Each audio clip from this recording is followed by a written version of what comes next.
Cornwall is very angry with Gloucester because Edmund has shown him a letter proving that Gloucester is a spy. Edmund pretends to be surprised about his father's guilt, but he's happy because Cornwall makes him the Earl of Gloucester. Gloucester tells Kent about a plan to get rid of the king. He asks Kent and take Lear to Dover, where friends are ready to help. They, along with the fool, leave. Cornwall gives Goneril a letter about the French army at Dover and tells her to show it to her husband, Albany. He then sends his servants to arrest Gloucester to be punished. He orders Edmund to go with Goneril to Albany's palace so that Edmund will not leave to see his father's punishment. Oswald tells Cornwall that Gloucester has helped Lear escape to Dover. Gloucester is found and brought before Regan and Cornwall. They treat him cruelly. Cornwall cannot kill Gloucester without a trial, but he can punish him severely. Gloucester's servant tries to stop Cornwall attacking Gloucester. Cornwall takes out his sword, and they start fighting. The servant hurts Cornwall, but Regan takes another sword and kills the servant before. He can hurt Cornwall more. Gloucester asks Edmund for help, but Regan says Edmund betrayed him.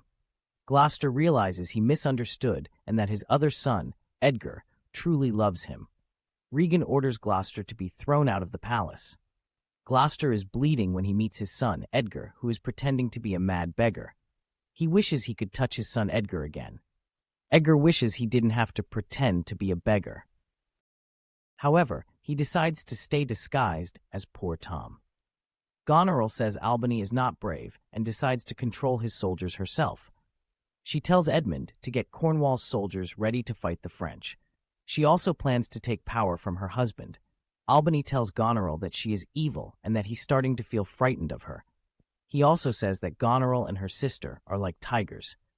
He gets angry when he hears that Goneril and Regan treated King Lear so badly that he went mad. Goneril gets angry and insults Albany, saying he's a coward. She tells him he should be getting ready to fight against the French army, hurting Gloucester's eyes. Albany is shocked when he hears about Gloucester being blinded. Goneril has mixed feelings about Cornwall's death. It makes her sister Regan less powerful, but now Regan can be with Edmund. Albany finds out that Gloucester was attacked and promises to take revenge because Gloucester was hurt. He hears that it was Edmund who betrayed Gloucester, and that Edmund left the house so that Cornwall could punish Gloucester. Kent tells the gentleman that Lear refuses to see Cordelia because of the way he treated her. The gentleman tells Kent that the armies of Albany and Cornwall are ready to fight against the French army. Edgar leads Gloucester toward Dover. Edgar pretends to take Gloucester to the cliff, telling him that they are going up steep ground and that they can hear the sea. Finally, he tells Gloucester that they are at the top of the cliff. He asks Edgar to let go of his hand. He gives him a purse that contains a valuable jewel. Edgar waits quietly nearby. Gloucester can't stand his suffering and wants to kill himself. He falls to the ground. Edgar wakes Gloucester up. He no longer pretends to be poor Tom. Edgar says that he saw him fall from the top of a high cliff and that it was amazing that he is still alive. King Lear says that Goneril and Regan pretended to be kind to him and told him how wise he was, but he learnt the truth. They are not women who he can trust. They told him he was everything to them, but it was a lie. Lear meets Gloucester, but doesn't recognize him because he can't see.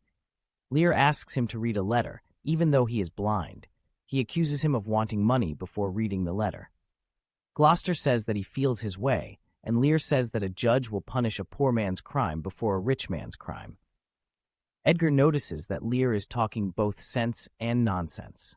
Oswald wants to kill Gloucester for a reward. Edgar defends Gloucester and kills Oswald.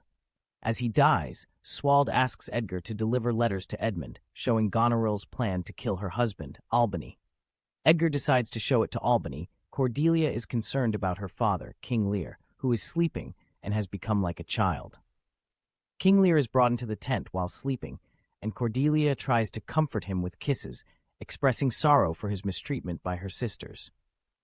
King Lear wakes up and feels like he's on a wheel of fire. Cordelia expresses her love, while Lear apologizes for his foolishness and asks for forgiveness. Doctor suggests leaving Lear to rest, and Lear asks for Cordelia's forgiveness, feeling old and foolish. Regan asks Edmund if he is working for Goneril or helping her to take her lands from her. Edmund says he is not. Albany says that he has heard that the French army has been joined by Lear, Cordelia, and others. Albany says that he intends to fight with Edmund, Regan, and Goneril against the foreign invasion. Goneril wants Edmund to be on her side, and Regan wants the same thing. Edgar, disguised as poor Tom, gives Albany the letter that he took from Oswald's body, the letter in which Goneril asks Edmund to kill Albany. Edmund says that he has told Regan and Goneril that he'll help them to win more power. He wonders what he should do. He decides to put off the decision until after the battle. He says that if the British win the battle and he captures Lear and Cordelia, he will put them in prison. Gloucester says that he will stay where he is and wait to be arrested or killed, but Edgar says that no one can choose the time of their death or the time of their birth. Edmund takes Lear and Cordelia as prisoners. Cordelia feels sad for the king who has suffered much. Lear refuses to see Regan and Goneril and prefers to go to prison with his daughter, Cordelia.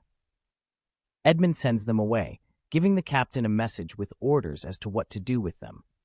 Albany praises Edmund for being brave in the battle and asks to see Lear and Cordelia. Edmund says he sent Lear to prison because he thinks if the soldiers see him, they will feel sorry for him because he's old. Albany tells Edmund he is a good soldier, but not his equal. Goneril accuses Regan of planning to take power and land with the help of Edmund. Albany arrests Edmund for treason. Edgar appears to accuse Edmund of treason and face him in a fight. Edgar defeats Edmund. Goneril tries to help the wounded Edmund, but Albany brings out her letter to Edmund to show that he knows of her plot against him. Edmund regrets his crimes. He gives his sword to the officer so that the captain will know that Edmund changed his mind. Albany tells the officer to hurry to stop the death of Lear and Cordelia. Lear enters, carrying the dead Cordelia in his arms. Lear is so sad about his daughter's death. When Kent speaks to Lear, he doesn't recognize him. A messenger enters and says that Edmund has also died. Lear also dies. Albany gives Edgar and Kent their power and titles back, inviting them to rule with him. Kent, feeling himself near death, refuses, but Edgar seems to accept.